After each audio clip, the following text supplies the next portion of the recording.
Hello and welcome to the program today. I'm Layo Olarinde. Our first story is in Kenya. Once regarded as a safe haven for refugees, it seems to be turning into an unsafe space for those seeking protection and from political persecution and war. Rights groups voiced their concerns, which were further piqued when masked men abducted 4 Turkish refugees at gunpoint in the capital, Nairobi, last month. This was just the latest in a series of such cases in the East African state. According to Kenyan authorities, the captives, whom the UN recognized as refugees, were deported at the request of the Turkish government, which wants them on charges of treason. Critics accuse Kenya of abandoning an age-old legal principle of prohibiting the forced return of people to countries where they may face persecution. There's yet to be any comments from Kenya's Refugee Commissioner John Burugu about the expulsions, but a senior foreign ministry official highlighted the dilemma the government is facing when it says it needs to perform a crucial balancing of interests for the bigger good. More than 800,000 refugees from the DRC, that's the Democratic Republic of Congo, Eritrea, Rwanda, South Sudan, and others reside in Kenya at the moment.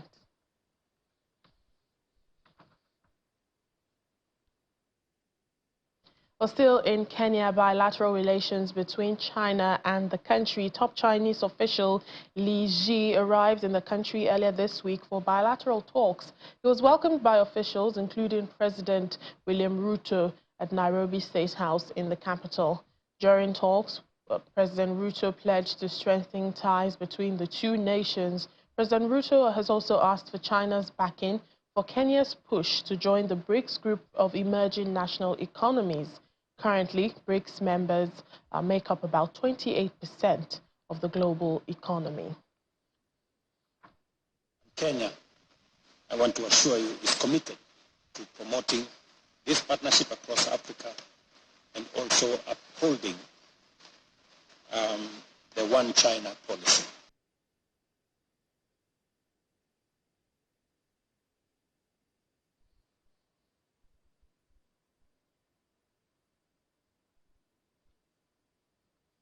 Let's discuss further on our leading story for today. Joining us on the show is human rights and constitutional lawyer Ishmael Nyaribo. Mr. Nyaribo is speaking from Nairobi. Thank you so much for your time on Network Africa.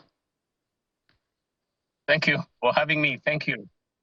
Well, Kenya has been long regarded as a safe haven for refugees, but it seems that is changing. How far is this legal principle of harboring those seeking political asylum supposed to go? I mean, when is it right to hand over refugees? Well, you know that our country, Kenya, has signed, treaties that ratify international law in the country. And one of the major treaties that has been signed is that by the United Nations and Kenya, where we ratify the rules and policies to protect anybody seeking asylum or refugee. I mean, you appreciate nowadays they are being called people of interest or whatever, but they are people who are supposed to be kept safe in the host country. Yeah, so Kenya has signed that, but we are surprised at the latest development where the, foreigners or asylum seekers who are in the country are actually being abducted in broad daylight and taken away back to their home country. And that has been the case in the Turkey case, where actually 7 Turkish nationals, and it was later discovered that one of them was British, were abducted in broad daylight.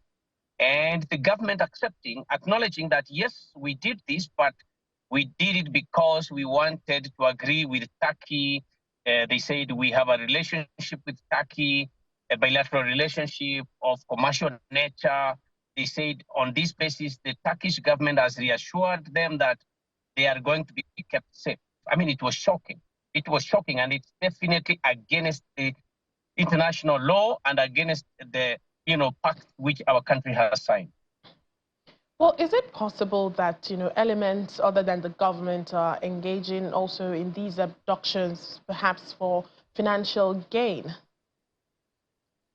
Well, I mean, the Foreign Affairs Principal Secretary himself said that they did this in consideration of the bilateral relationship. I mean, bilateral relationship does not mean anything other than commercial gain. I mean, one keeps wondering whether there was some exchange of, projects to be done in the country or direct monetary gains. And you need to appreciate, by the way, that when such things happen, it is not necessarily express, president's express order. This could be people around the president, around the State House, or around Minister of Foreign Affairs, or around security, who have decided to make a deal or an agreement with a foreign country so that once these people go, there would be something in exchange.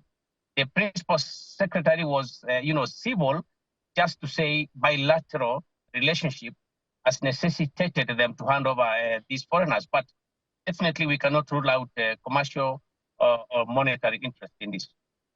Well, you probably remember, the case of 36 Ugandans, opposition members who purportedly, traveled to Kenya for training, but then they were deported back to their country without following proper legal channels, and that was in July this year.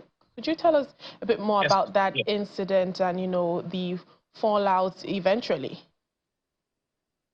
Oh, well, you see, Uganda, really has this, a strongman approach, overbearing on its citizens, and therefore a request from that country to our country is not impossible. But what is more worrying is you are able to intercept and interrupt citizens who are doing their, and for Uganda and Kenya, this is East African region. We have a pact within the East African community to allow citizens to freely move from this country to that one and from that country to ours. So that is so embarrassing to nations to see that people are coming to attend, their civic duty. They are coming to attend a program in a friendly country. And instead of, for example, getting them into the courts of law in the host country and, sort of charging them for a known crime, you're just abducting them and putting them back in, bundling them into a vehicle and then sending them back. And this again takes you back, if you remember, that there were so many refugees from Somalia who also, in the former regime, were also being bundled onto the vehicles and taken back until there was outcry globally and especially the United Nations. So I think that, yes, we want safety and security in our nations, but I think it is not being conducted properly in accordance with international law. All right, then. Thank you so much, Mr. Ishmael Inyaribo, human rights and constitutional lawyer. Thank you for your thoughts on the program. Santisana, thank you. As a result of the ongoing conflict between Sudan's armed forces and the Rapid Support Forces, a major form of destabilization in the Horn of Africa and the Sahel regions continue. Well, the war has entered its 19th month, and it's creating a delay in progress on the area of Abyei. Now, Abyei is an area of over 10,500 square kilometers on the border between South Sudan and Sudan. It is a contested region which has seen increased tensions and weaponization. Recently, there was an incident where Rapid Support Forces combatants allegedly looted the Aman, Aguak, and Mijak counties in the region. The UN Assistant Secretary General for Africa, Martha Poobey, who gave this update, laments that no progress can be reported regarding dialogue between both parties this year.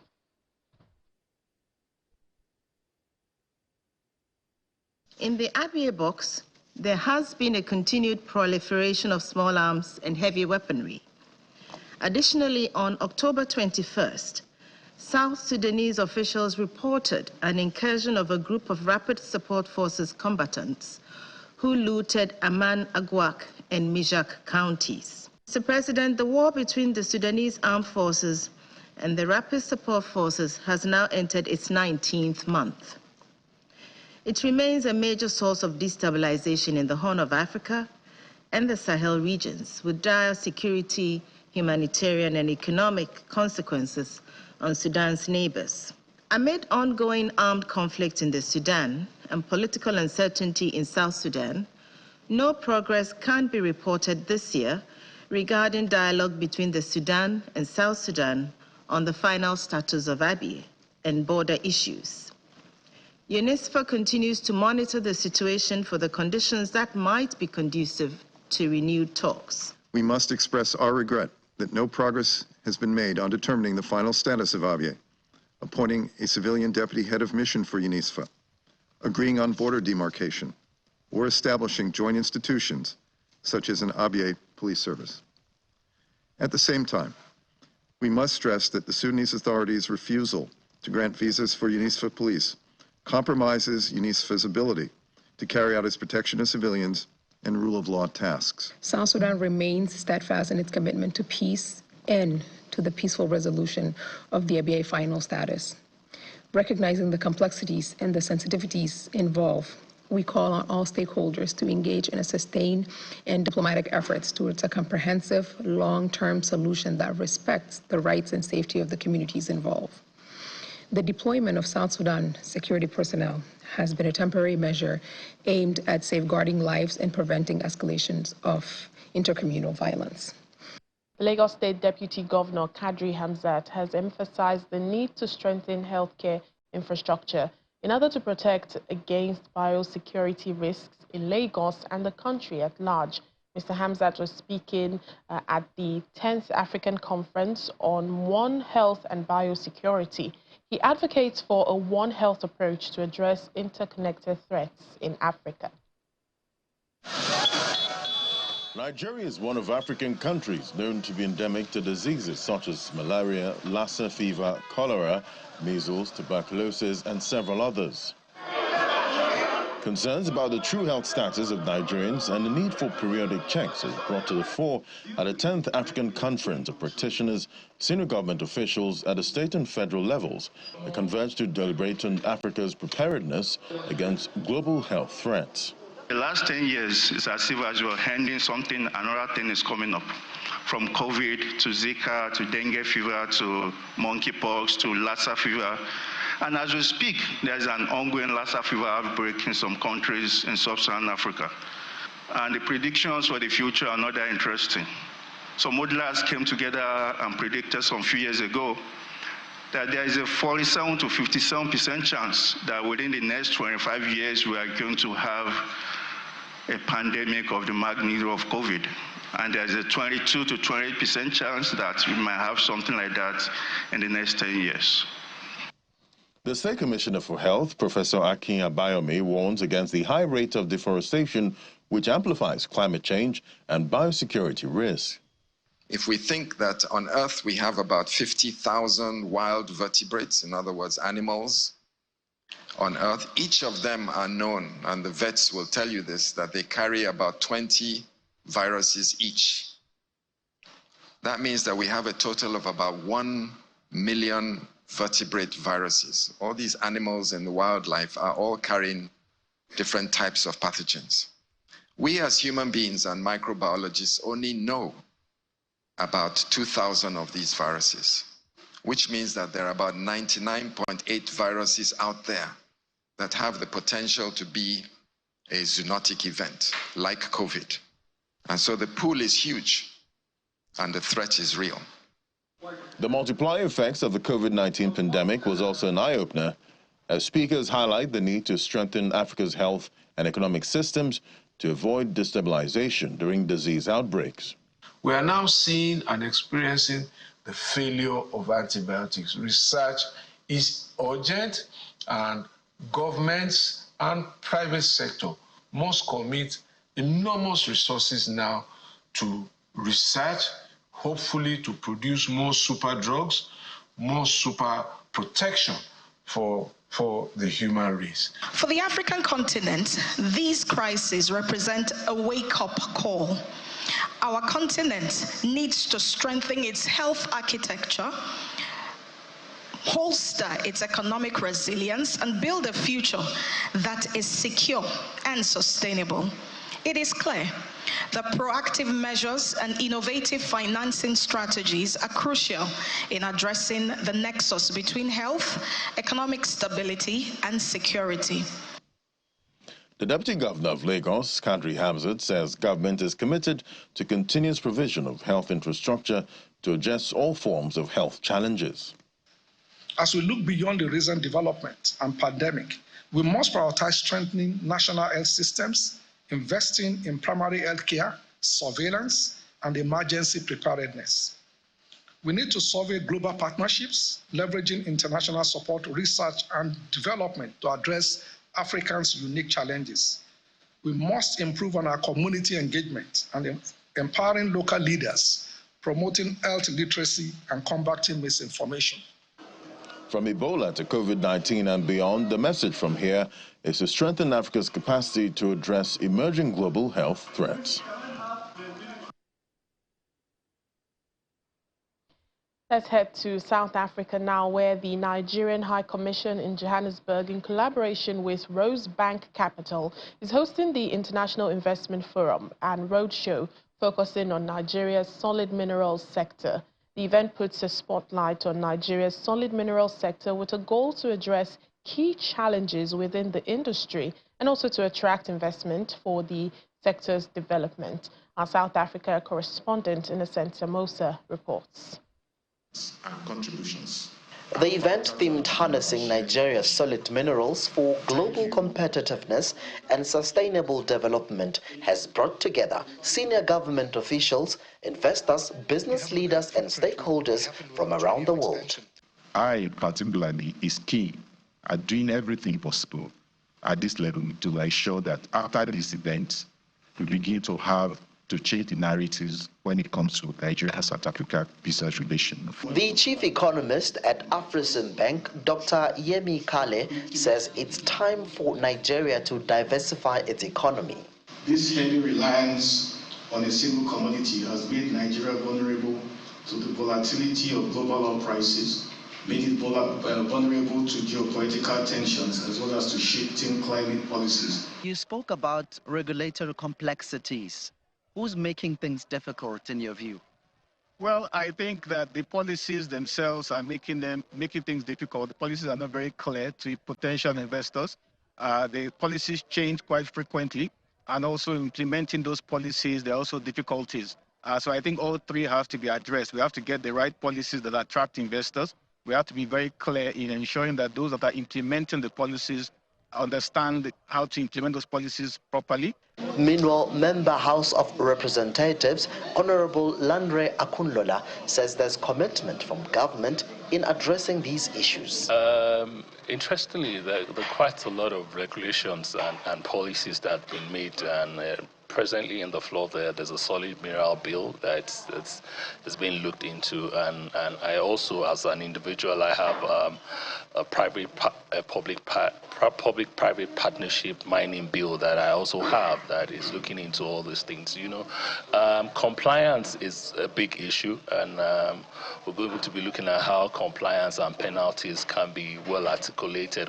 The CEO of Nigerian Business Chamber in South Africa, Diana Games, shares her expectations. Nigeria's solid minerals sector is not well known in this country, and it's a nascent sector on its own in Nigeria as well. So I think the idea is to really let's start talking about the sector. Even if we don't do the deals right up front, I think it's a journey, and we have to start putting out the information. I think we've had some very good input so far. Channels Television also spoke to potential investors. Yeah, absolutely. UNA Mining is a world-class open-pit mining operation, and we're looking for new and exciting opportunities in Nigeria. As the forum concludes, all eyes remain on Nigeria's solid mineral sector, with hopes high that the discussions will pave the way for increased investment and sustainable growth in the industry. From Johannesburg, South Africa, Innocent Samosa, Channels Television News. In the meantime, greenhouse gas emissions is said to be the primary environmental impact of beef production on climate change. In an exclusive interview with Channels Television, Dr. Andrew Benny, senior researcher in climate policy and food systems at the South African Institute for Economic Justice, highlights sustainable practices that could help reduce the industry's climate footprint.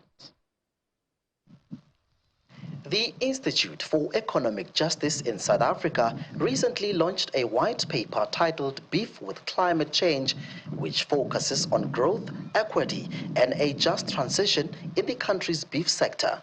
I spoke to Dr. Andrew Benny, a senior researcher at the Institute for Economic Justice, about the primary environmental impact of beef production on climate change. So the most prominent environmental impact of beef production is around its contribution to climate change, and specifically to the greenhouse gas emissions causing climate change. So beef cattle emit methane as a byproduct of their digestive process. Essentially, they burp it out, is the main source of methane, and then their manure is also a source of methane. He also highlighted sustainable practices that can be implemented in beef production to reduce its climate footprint. So the first is we should continue growing beef production through intensive systems like feedlots, where you provide cattle with very scientifically formulated feeds, the medicines and so on to boost their growth and to keep making them grow even more quickly than they already do in feedlots, because the argument is there that then you reduce the GHG emissions per kilogram of beef. And so kind of authors who looked at these approaches, the way they label that approach is you grow beef production through intensive systems, and then you use technology and so on to manage the damage. But what role do government policies play in mitigating the climate impact of beef production? The first thing is we need, I think, a proper socio-ecological assessment of beef production in South Africa. And that means we need a full baseline of not just what are the environmental impacts of beef production, but also what are the social dimensions. So what are the conditions of workers in the system? And that can provide us a better basis to say, okay, these are where, with this comprehensive review, these are where the points of intervention are needed to shift the system. Meanwhile, the Institute believes that technological innovations can offer hope in reducing emissions, ensuring that the industry can adapt and thrive in a changing climate. And finally, on the program, Britain's Prince William arrived with guests on the green carpet ahead of the Earthshot Prize ceremony in Cape Town. The prize is £1 million for each for 5 winners to pursue innovative projects addressing environmental issues. Earlier this week, on his 4-day trip to South Africa, the 42-year-old prince met with 120 young environmentalists from Africa and Asia who are taking part in a new program for youth leaders that accompanies the prize. Earlier on, before walking the green carpet, the prince was greeted by dancers, as you see on your screen right now.